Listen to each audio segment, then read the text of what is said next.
Assalamualaikum warahmatullahi wabarakatuh. Bismillah, alhamdulillah, asyhadu an la ilaha illallah wa asyhadu anna muhammadar rasulullah, wassalatu wassalamu ala rasulillah Muhammad bin Abdillah, la hawla wa la quwwata illa billah, amma ba'd. Wa qala ta'ala fi kitabil karim, inna fi khalaqis samawati wal ardi wa ikhtilafil laili wan nahari la ayatin li ulil albab alladzina yadhkuruna allaha qiyaman wa qu'udan wa 'ala junubihim wa yatafakkaruna fi khalqis samawati wal ardi Rabbana ma khalaqta hadza batila subhanaka faqina azaban nar. Wa qala la in syakartum la azidannakum wa la in kafartum inna azabi lasyadid. Wa qala wal 'asri innal insana lafi khusr illa alladzina amanu wa 'amilus solihati wa tawasaw bil haqqi wa tawasaw bis sabr.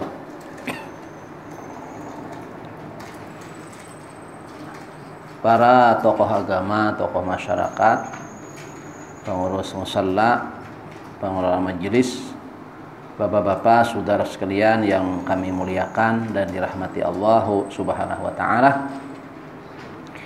Alhamdulillah, kita senantiasa bersyukur kepada Allah Subhanahu wa taala atas nikmat yang selalu diberikan kepada kita. Di antara nikmat yang kita rasakan dan perlu kita syukuri, baru saja kita peringati, adalah nikmat kemerdekaan. Kemerdekaan yang kita dapatkan dengan berdaulatnya sebuah negeri itu adalah anugerah Allah Subhanahu wa taala. Dan itu diabadikan dalam perundang-undangan negara kita, yakni Undang-Undang Dasar 1945. Itu dimuat dalam satu alinianya. Di situ apa? Berkat rahmat Allah, Tuhan yang Maha Kuasa. Itu pengakuan. Jadi syukur nikmat itu pertama adalah pengakuan bahwa yang memberi nikmat adalah Allah. Mengakui memang nikmat itu datang dari Allah. Yang kedua, kita puji Allah yang memang yang paling layak untuk mendapat pujian adalah Allah yang menjadi sumber segala sesuatunya termasuk kemerdekaan. Kita puji Allah, alhamdulillah. Nah, tentu dilanjutkan lagi dalam bentuk aplikasi sikap, perilaku dan perbuatan kita. Syukur nikmat ini adalah menggunakan nikmat itu sesuai yang diinginkan oleh yang memberi nikmat. Kita diberi merdeka supaya diberikan merdeka untuk beribadah. Sebab kalau dalam penguasaan orang lain, dalam penjajahan orang lain, kita tidak leluasa untuk melaksanakan ibadah, dibatasi, diatur dan sebagainya. Sementara ini kita alhamdulillah bebas. Mau pengajian, mau taklim, mau baca Quran, mau ibadah, alhamdulillah. Tidak masalah sekarang di negeri kita ini. Sebebasnya kita. Nah, ini kita gunakan kebebasan itu adalah untuk bebas dalam taat kepada Allah Subhanahu wa taala. Ini sikap kita. Tentu caranya pun juga dalam mensyukuri nikmat harus sesuai dengan kehendak dan aturan Allah Subhanahu wa taala. Tidak menyalahi. Nah, ini sebagai komentar kita dengan kondisi hari ini masih dalam suasana perayaan ya. Hari proklamasi kemerdekaan Republik Indonesia yang ke-75. Alhamdulillah. Bapak sekalian yang kami muliakan dan dirahmati Allah Subhanahu wa taala, juga kita hari ini kalau dalam hitungan penanggalan adalah malam terakhir ya di bulan Zulhijjah yang dalam artian juga malam terakhir di tahun 1441 Hijriyah. Insyaallah besok malam kita sudah berada di tanggal 1 Al-Muharram. Ya, malam Kamis itu sudah masuk Al-Muharram. Sehubungan dengan itu apa sih fungsi ya perpindahan waktu ini? Yang sebenarnya pindahan waktu itu bukan hanya dalam pertahunan. Tahun itu cuma kalkulasi dari detik, menit, jam, hari, pekan, bulan, dan tahun. Sehingga waktu kita dihitung dalam perhitungan tahun. Kenapa ditanya berapa tahun umur? Tidak ada bertahun berapa bulan. Bulan kita bingung jawabnya. Atau berapa hari umur sudah tahu kita. Cuma sering orang menyebut umur itu adalah dalam hitungan tahun. Jadi dia kalkulasi. Apa yang diinginkan dengan waktu ini? Kebanyakan ya perputaran aturan Allah Subhanahu wa taala itu dalam perhitungan 24 jam. Seperti sholat 5 waktu 24 jam. Zikir pagi petang. Nah, jadi sebenarnya ini ya fungsi waktu di antara perpindahannya adalah dalam rangka kita tafakkur. Dalam Al-Qur'an itu Allah menjelaskan tentang kriteria ulul albab ya. Ulul albab. Secara sederhana ulul albab itu adalah orang yang cendekia, yang cerdas, yang benar menggunakan akal fikir. Siapa mereka? Mereka adalah yang senantiasa berzikir, baik dalam keadaan berdiri, duduk, dan berbaring. Ai ta'atullah. Karena seluruh gerak-geriknya ini adalah dalam rangka taat, dalam rangka ibadah. Maka perilaku dan pekerjaannya itu adalah harus bernilai ubudiyah, beribadah. Nah, itu satu lah. Allazina yadhkurunallah qiyaman wa qu'udan wa 'ala junubihim. Itu satu. Terus yang kedua wa yatafakkarun. Dia berpikir. Dia memikirkan ya tentang kejadian-kejadian tentang penciptaan Allah termasuk dalam perputaran waktu ini. Dia masih bertanya, dengan waktu ini saya ini ngapain? Nih sekarang ini saya berada dalam kondisi waktu seperti saya ini ngapain? Gitu. Dia harus berpikir. Dia dihadirkan ke bumi ini untuk apa? Masa kita dibawa orang naik mobil, dibawa berjalan kemana sehari, 2 hari, mesti bertanya, kita ini hendak kemana?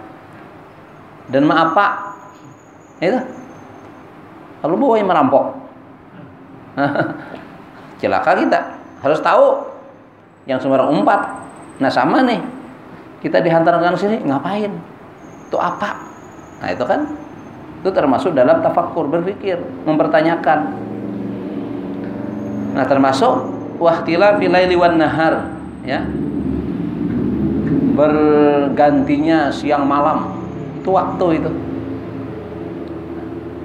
Dia masih memikir.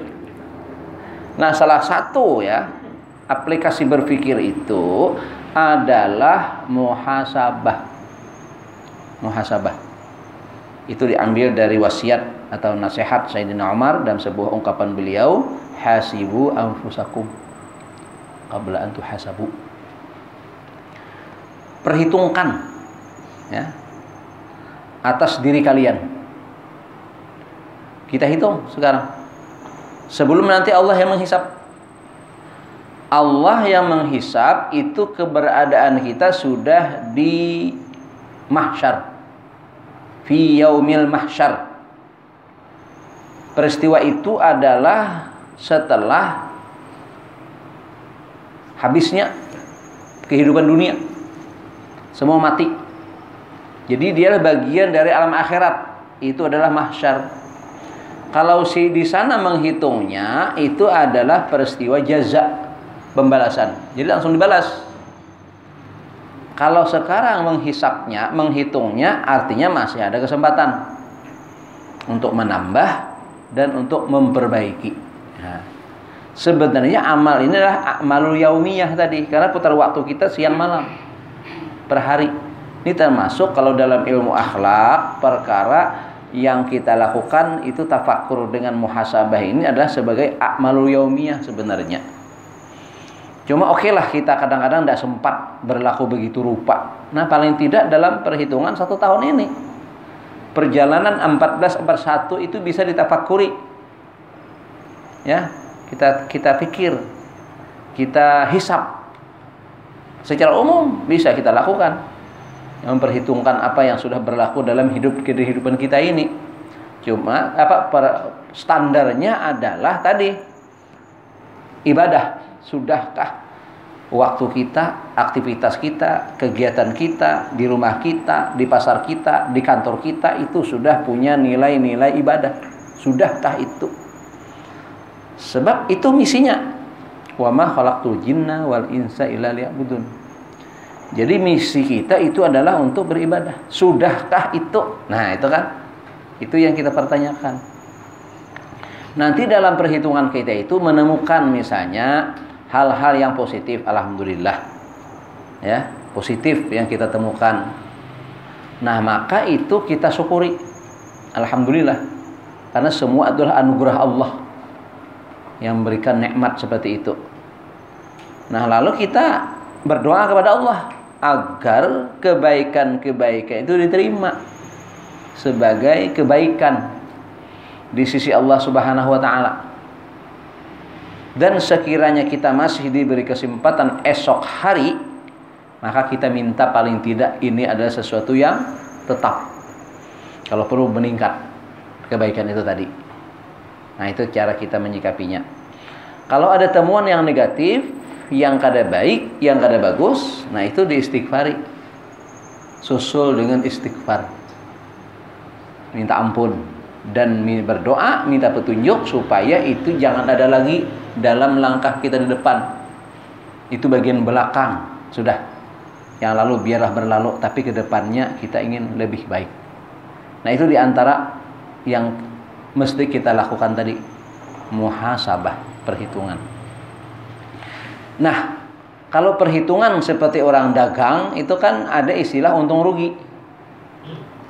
Ada untung rugi. Dagang kan orang menghitung masanya kan 1 tahun juga nih. Kenapa? Kepentingan untuk zakat biasanya kalau syariat kita kan untuk berzakat nih. Kira-kira nih hisabnya, hitungannya nih sampai nisab zakat atau tidak. Nah, maka kalau masuk dia wajib berzakat. Kalau kada, nah cukup infak saja. Nah, bukan hanya itu saja juga, mungkin kita ingin mengevaluasi perjalanan bisnis 1 tahun ini, ya. Bagaimana perkembangannya? Apakah sudah mapan dan masih bisa melakukan ekspansi lagi, peningkatan lagi? Apakah membuka counter baru misalnya? Nah, itu dari hasil evaluasi tadi. Bagaimana dalam istilah pemasaran sebagainya? Itu kalau dalam dunia dagang. Nah, kalau kita ke sana membandingnya sama. Ya, waktu yang berjalan ini apakah juga telah memberikan keuntungan bagi kita atau justru kita rugi? Dalam Al-Qur'an itu, ya, Allah bersumpah atas nama waktu. Lalu setelah sumpah itu Allah bikin pernyataan dengan taukid. Ya. Innal insana lafi khusr. Sesungguhnya manusia itu amat merugi. Nah, itu pada ayat yang kedua. Jadi dengan waktu kita ini, apakah kita masuk dalam kategori ayat 2 atau tidak? Nah, itu. Nang masuk atau tidak, itu kita lihat. Nah, yang dihisab tadi, yang dihitung, yang dimuhasabahi adalah yang diistisnakan dari orang-orang rugi itu apa? Illal ladzina amanu wa amilus salihati wa tawassaw bil haqqi wa tawassaw bis sabr. Jadi ada 4. Dan 4 ini saling terkait. Dia seperti mata rantai. Sehingga dalam segi bacaan saja lah, dalam segi bacaan ini kaitannya dengan tilawah. qiraah terhadap bacaan ini, maka ini ayat seyogianya disambung. Ya, disambung. Tidak ada wakaf di situ. Boleh sebenarnya mewakaf itu di mana saja. Ini kayak tinjauan dulu lah, tinjauan dalam qiraah nih, bacaan tajwid. Boleh orang berhenti wakaf di mana saja kalau pahinakan habis. Mun habis hinaknya kayak bapak nyambung. Dawa. Nah, kadang menyengaja karena habis napas, pendek napas. Nah, namun ada hukum kalau di situ kan kaitannya nih waqf wal ibtida, wakaf dan berhenti dan memulai. Bila wakafnya di tempat yang memang wakaf, maka boleh bertarus pada kalimat selanjutnya. Tapi kalau wakaf di tempat yang tidak selayaknya, maka di ibtidanya mundur dulu dari kalimat sebelumnya. Nah, disinilah aturan bacaan. Sehingga kalau ketika watawasau bil haqq wakaf, maka tidak pas ya kalau boleh kita katakan dengan langsung watawasau bis sabr misalnya. Enggak. Jadi kembali watawasau bil haqqi watawasau bis sabr. Nah, konteks bacaan kayak itu menunjukkan bahwasanya yang 4 ini tidak boleh kurang. Hilang salah satu, maka taburahi yang lain. Dia seperti mata rantai. Ada rantai nih, ya, 10 rantai. Lalu hendak merantai ban kendaraan. Penyambungnya adalah gembok. Digembok, jadi ujung rantai yang lepas ini yang lepas disambung dengan gembok. Kalau rantai tadi semua terhubung, berarti itu namanya terkunci. Tapi apabila salah satu mata rantainya tadi tabilayah, kalau tabilayah lah, lepas, renggang, kira-kira masih berkunci lah. Walaupun gemboknya, bahasa orang bahari itu nang kayu nyiro, amun rantainya lepas, sama kira berkunci. Nah itu bahasa sederhananya itulah. Jadi harus sempurna, ya, kafah kepada 4 hal ini, dan dia saling terkait. Misalnya nih, penggalan 1 dan 2 itu terkait. Iman, amal saleh, ini terkait. Kuatnya iman akan memotivasi amal saleh. Orang yang amal salihnya minus, kurang, tidak semangat, indikasi iman menurun. Ini terkait dua nih, dia dua sisi mata uang. Tidak laku kalau hanya satu saja. Iman saja tanpa amal saleh tidak mampu apa-apa, secuil iman tadi, ya. Sementara amal saleh tanpa iman, tidak bisa.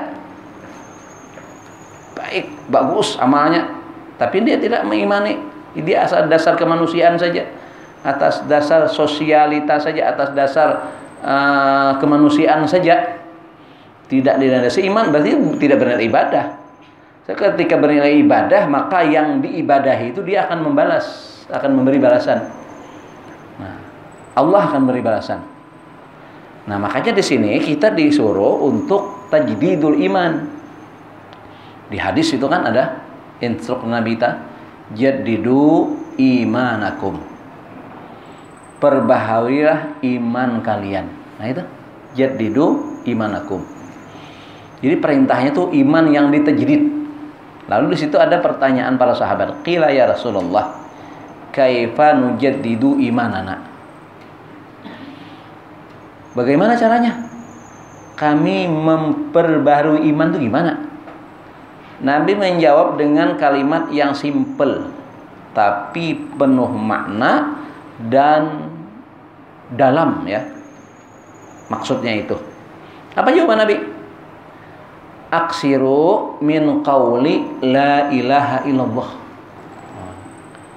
Jadi perbanyak kalian dengan perkataan la ilaha illallah. Imak kita yang mengatakannya, imak kita yang mendengar suasana perkataan itu dijelaskan, dijabarkan. Nah, di sini para ulama pensyarah hadis ya menjelaskan maksud aksiru di situ. Ya, perbanyak dengan ucapan qaulu la ilaha illallah. Bagaimana? Nah, ada yang pemahaman tekstual, ada pemahaman kontekstual. Lalu yang dilihat tuh Nabi, konteks Nabi. Nabi itu gimana sih? Memperbanyak tuh gimana? Oh, ternyata Nabi itu dengan cara mensyiarkan, mendakwahkan, ad'u ilallah. Itu penguat iman. Makanya iman para anbiya itu kan yazid, bertambah. Al-imanu yazid wa yanqus. Kalau iman kita naik turun. Iman para nabi naik terus. Itu kan? Kalau kita ingin naik terus, ikuti cara Nabi. Ikuti cara Nabi. Nabi aksiru itu dalam rangka menyebarkan kalimat itu. Ya ayyuhan nas qulu la ilaha illallah tuflihu. Ya, imak dengan kita yang menyerukan, imak kita dengan mendengar seruan itu. Nah, seruan itu dipanggilkan, diserukan. Kita datangi, kita dengari, ya. Kita targhib diri kita dengan kalimat-kalimat itu, insya Allah maka akan meningkat. Apabila iman meningkat, insya Allah amal saleh otomatis. Nah, ini keimanan dengan kesadaran. Jadi orang tuh kada atas instruktif lagi, kada instruksi pian tadi nah disuruh lah kasih nih. Kada mahagai kalau mau sampai pian dihargai tak lalu juga apa? Oh, kayak sembahyang yang penting kayak. Ada dah kalau otomatis habit sudah. Kenapa? Karena kita sudah terbiasa dengan suasana imaniyah itu, panggilan iman. Nah, itu. Jadi ini yang diinginkan begitu. Jadi beragama yang dengan kesadaran. Memang awal-awalnya begitu. Ya, kalau kelas TK, kelas anak-anak ya. Tapi kalau sudah kelas dewasa, kadang itu lagi. Nah, itu. Jadi awalnya memang begitu dulu. Ya. Nah, kalau sudah itu sesuatu yang terbiasa, nah bagaimana peningkatan itu tadi? Maka kalau konteksnya ayat yang kita baca tadi pada surah Al-Asr itu, ya, dua ini juga terkait dengan dua berikutnya. Tawasau bil haq. Jadi saling menasehati di sini. Jadi kita ini perlu kadang menasehati, kadang dinasehati juga. Nah, itu. Jadi kadang mesti harus seorang terus, enggak. Jadi sini timbal balik karena kalimahnya itu adalah apa? Saling. Tuh kalau dalam bahasa ilmu bahasanya itulah menunjukkan saling tawasau bil haqq. Saling menasihati, saling berwasiat. Perkara yang hak. Nah, yang hak itu apa? Al-haqqu mir rabbik. Yang hak itu sesuatu yang datang dari Tuhan. Itu yang dinasihatkan. Jadi bersumber dari kalamullah. Bersumber dari kalam Rasul. Artian wahyu. Itu sumber nasihatnya. Jadi bukan yang lain. Kalau misalnya memfootnote kalimat mau sitong misalnya kan, mengambil perkataan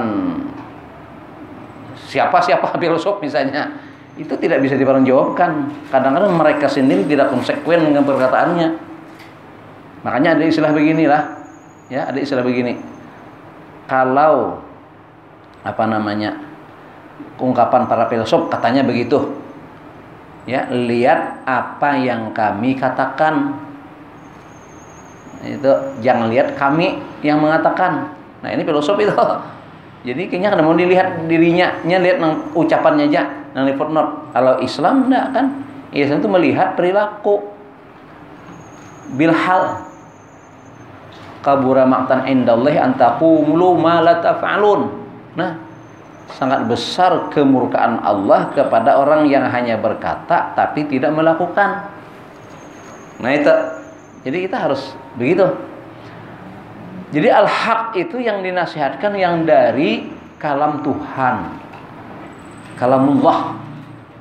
Jadi yang dinasihatkan itu adalah Al-Quran, Sunnah.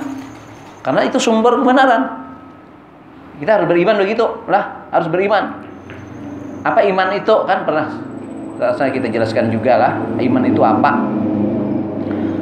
Tasdiqul khabar wa takdzibun nazar.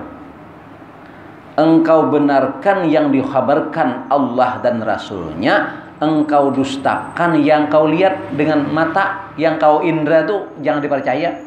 Kalau memang yang Allah katakan itu yang diterima, walaupun kadang-kadang mungkin secara nazariyah, secara penglihatan kita, masa gitu kan, nggak bisa begitu. Maka sadaqallahul azim wa sadaqa rasulul karim. Itu iman.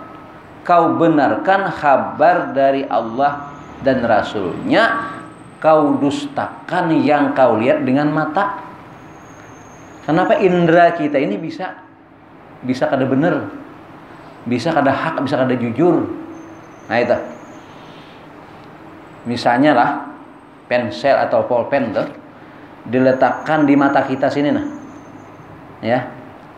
Sana ada pesawat. Oleh mata kita ganal pesawat kan ganal pulpen enggak? Kan ganal pulpen? Kan bisa berdusta nih indera kita. Nah itu. Misalnya kita melihat kubur, lahat. Kubur itu terdiri lahat. Ya, lahat itu lubang persis untuk peletakan jasad di dalam lubang.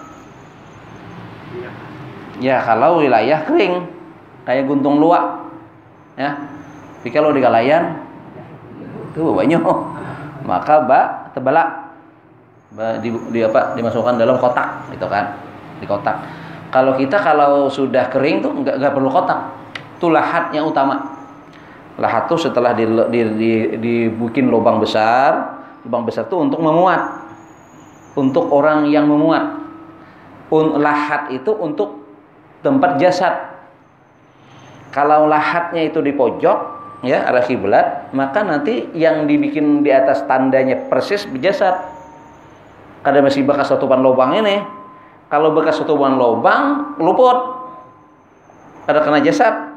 Nah itu, jadi harus dilihat di mana posisi tubuh jenazah. Disitulah dikasih tanda. Terserah tandanya, apakah berupa batu, ya, tanda bahwa ini kuburan. Kenapa kita harus beradab dengan kuburan? Hati-hati, ada tersedia bab pasal ya yang mengatur adab kita dengan kuburan. Nggak boleh melangkahi, nggak boleh duduk di atasnya, nggak boleh persis pada tempat jasad itu kita pakai sandal. Nah benar, nah, itu ada. Lihat nanti ada adabnya itu dalam satu hadis-hadis dalam kitab Riyadhus Shalihin itu ada. Tapi kadang-kadang kita lihat orang ke kuburan, nah udah tahu. Udah paham kita, kecuali darurat yang memang harus mengusung jenazah yang akan dimakamkan. Karena sudah banyak kuburan situ kan, kita kada bisa lihat mana nih. Nah, makanya kalau kita bisa mengatur kuburan itu dengan ditata. Kayak Karangpaci itu kan bagus tuh, ditata itu. Jadi tempat kita lewat melintas di mana. Jadi kalau boleh pakai sandal melintas tuh yang lorong itu kalau sudah berlimbah ke bawah yang ada jasadnya itu tidak dibenarkan sebenarnya. Sehingga ada yang mengatakan itu sudah masuk kategori yang diharamkan. Itu bentuk pemuliaan sesuatu yang Allah muliakan. Walaqad karramna bani Adam. Jadi setiap bani Adam, setiap manusia itu oleh Allah dimuliakan. Maka cara memuliakan kita beradab sesuai dengan petunjuk Allah dan Rasulnya. Oke, itu nanti babnya ya. Sekadar aja dulu. Nah, lalu kita lihat lahat itu berupa apa? Berupa lubang saja. Itu yang kita lihat. Yang kita lihat adalah lubang. Nah itu kan. Tapi kata Nabi apa? Khabar dari Nabi apa? Nah, kubur itu adalah raudatum miryadil jannah. Yang namanya kubur, tempat roh, tempat arwah disemayamkan oleh Allah. Itu ya adalah itu yang hakikatnya. Jasad itu enggak, dia akan melebur, makanya disatukan dengan tanah. Itu secara lazimnya ya. Jadi tidak menunjukkan sesuatu hina ketika ditemukan jenazah itu kadada dan tinggal tulang berulang karena menyatu dengan tanah. Enggak. Lalu dikatakan mulia seseorang yang jasadnya utuh misalnya, wallahu alam. Nah, kalau utuh itu adalah mulia, Fir'aun itu mulia berarti. Jasad Fir'aun itu masih ada. Dan itu Allah menghendaki kayak gitu. Dijamin Allah di Quran. Jasadnya akan menjadi contoh teladan bagi orang-orang yang di belakangnya. Nah, inilah contoh manusia kafir tuh nih. Nah, dan kalau kita lihat di mana teh? Coba dicari di Google, di googling atau browsing lah. Itu banyak jasad-jasad para pastor pendeta itu yang diabadikan di dalam apa? Kayak akuarium itu. Masih bagus. Berpakaian kayak hidup mereka itu. Lama. Nah, itu juga utuh jasadnya. Nah, jadi tidak masalah lah. Karena yang akan berurusan dengan Allah itu bukan itu. Roh. Alam arwah. Nah, itu yang akan berurusan dengan Allah. Di mana itulah tempat yang seseorang akan merasa nyaman ketika dia berubah surga.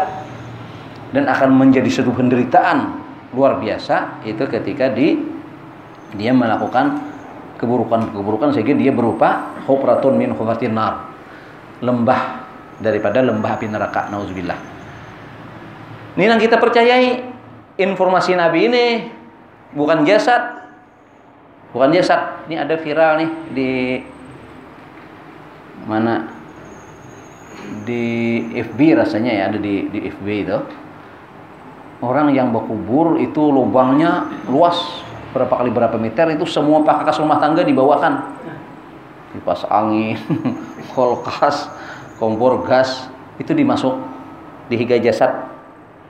Nah, jadi ditimbun di atasnya. Ada kemarin tuh, tapi rasanya pada di Indonesia itu, bukan di Indonesia. Nah, luar biasa kan? Nah, itu karena dia tidak beriman kepada yang gaib. Sekiranya itu benar, berarti bangun itu nanti memanfaatkan itu. Terus kipas angin kemana mencoloknya? Maunya bikinnya colokan listrik juga. Mau kada colokan kayak mau hidup. Kalau kada colokan jangan mati nah hidup, kada mau hidup. Ini kita colok, kita bagi kipas angin kada colokan. Jadi kadang-kadang logika manusia itu aneh-aneh saja. Bukan? Dia gas kubur habis kemana mau nukar? Jadi aneh pemikiran manusia itu. Tapi itulah ada pemahaman kayak itulah. Nah itu kembali tadi. Itu kubur. Alam kubur itu adalah alam arwah yang dia bisa berupa raudatum mir riyadil jannah.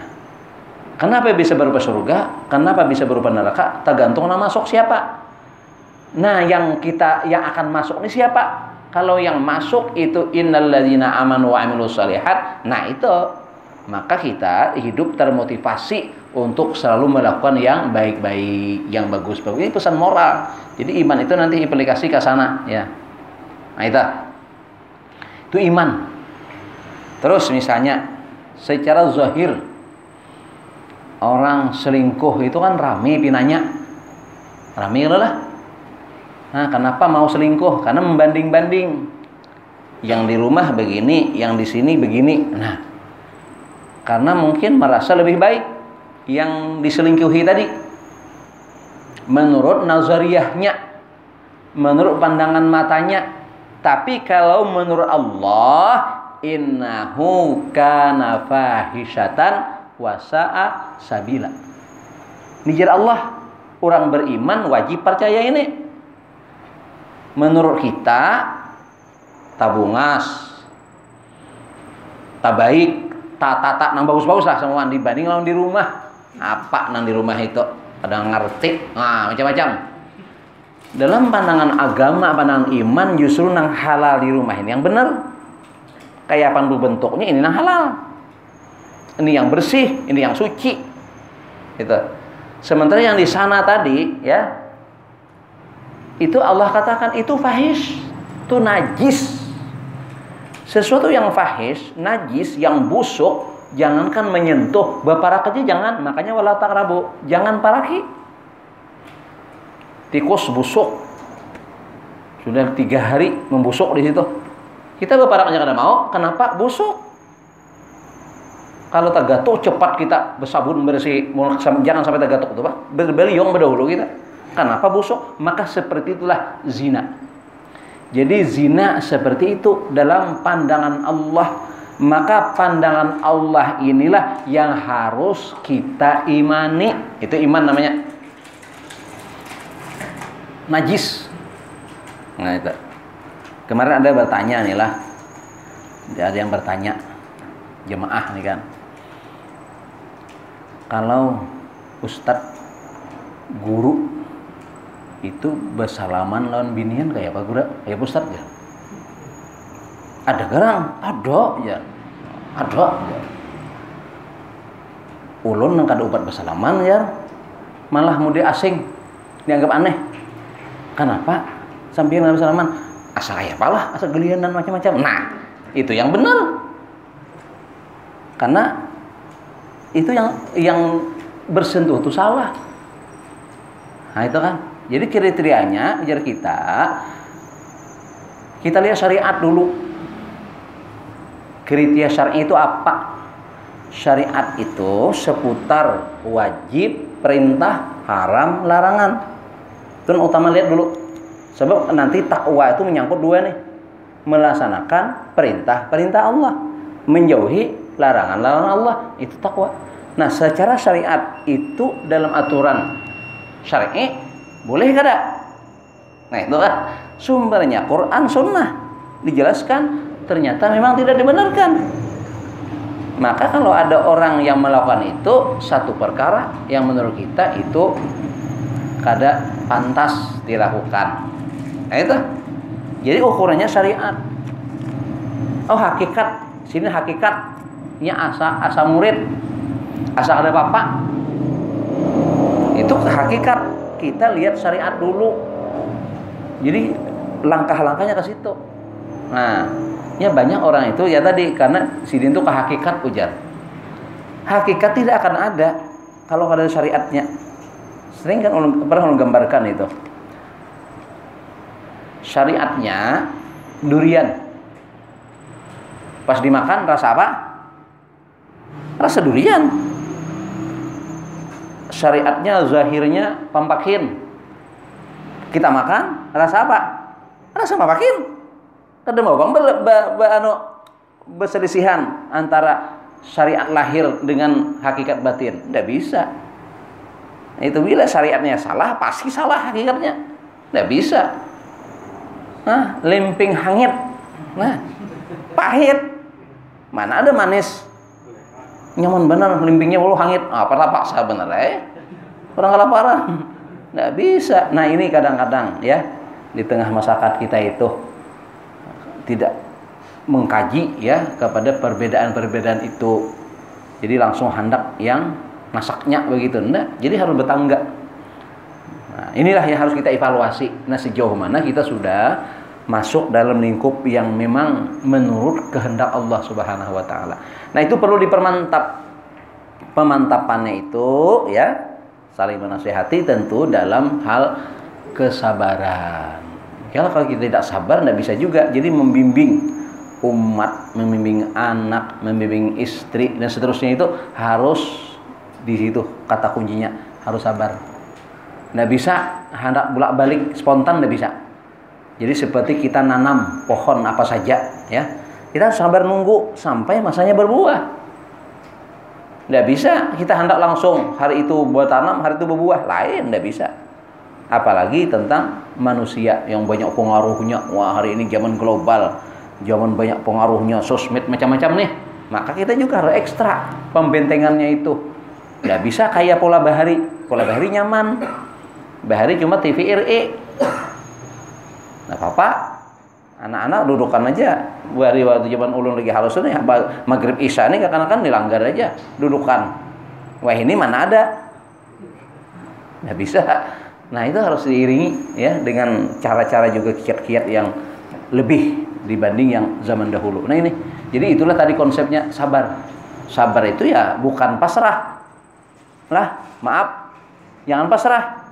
Itu bukan sabar namanya. Kurang putus asa. Sabar itu tetap istiqamah berjalan atas taat ya dengan menanggung beban. Nah, itu Jadi bukan lepas tangan. Nah, jadi itu harus kita lihat juga. Jadi situ kata kuncinya juga watawasau bisabar. Jadi beragama itu memang harus dengan sabar caranya. Karena agama kita ini bukan sekali-sekali. Tapi dia harus istiqomah. Terus saja. Makanya wa'mur ahlaka bisalah. Suruh azan itu tiap waktu.